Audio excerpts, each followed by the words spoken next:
Tu l'as aimée au premier regard et lui as donné rencard. Elle t'a raconté sa vie et toi la tienne. Elle s'appelle Sylvie et toi Étienne. Comme elle sait qu'elle a des grands défauts, elle a peur que votre relation ne tienne, que le temps diminue, alors elle tente le tout pour le tout en te disant tout. Elle te parle même de son ex qui ne parlait que de sexe. Vos éclats de rire agrémentent votre soirée. C'est sur une musique douce que vous dansez collés serrés.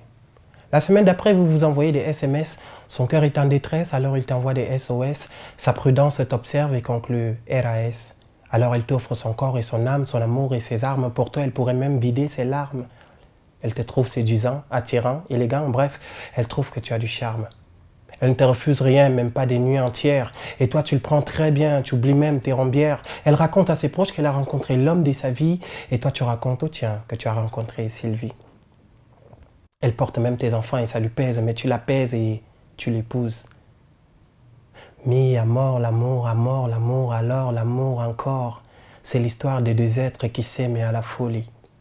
Quelque temps après, tout va bien, tu n'es plus un galérien. Tu passes tes vacances à Lille, mais votre amour bat déjà de l'aile. Tu ne la trouves plus belle, tu voudrais qu'elle soit de la balle.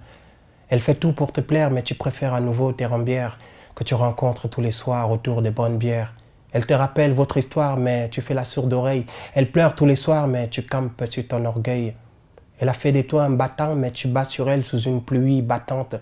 Mais ce soir du 15 octobre 1982 va carrément changer le cours de l'histoire. Elle croit que si vous n'êtes plus tous les deux, sa vie sera sans histoire. Elle hésite un peu, mais finit par décider de sortir de ce mensonge. Dorénavant, on ne te verra que dans les songes. Elle se rend en justice et plaide coupable pour homicide volontaire. Face à sa peine, Sylvie est à nouveau seule, solitaire et célibataire. Mi, amour, l'amour, alors l'amour, encore l'amour, alors. C'est l'histoire de deux êtres qui s'aiment à la folie. Quelque temps après, par manque de soins, elle s'échappe. Elle est envoyée dans un hôpital psychiatrique. Son état s'empire. Dorénavant, c'est toute nue qu'elle sillonne les rues de la ville. Sylvie a perdu toutes ses bonnes manières. Elle est devenue vilaine. Elle qui t'avait aimé pourtant d'un amour sain, sincère. Aujourd'hui, elle n'est qu'une mi, amour, l'amour alors, l'amour encore, l'amour à tort. C'était l'histoire de deux êtres qui se sont aimés à la folie.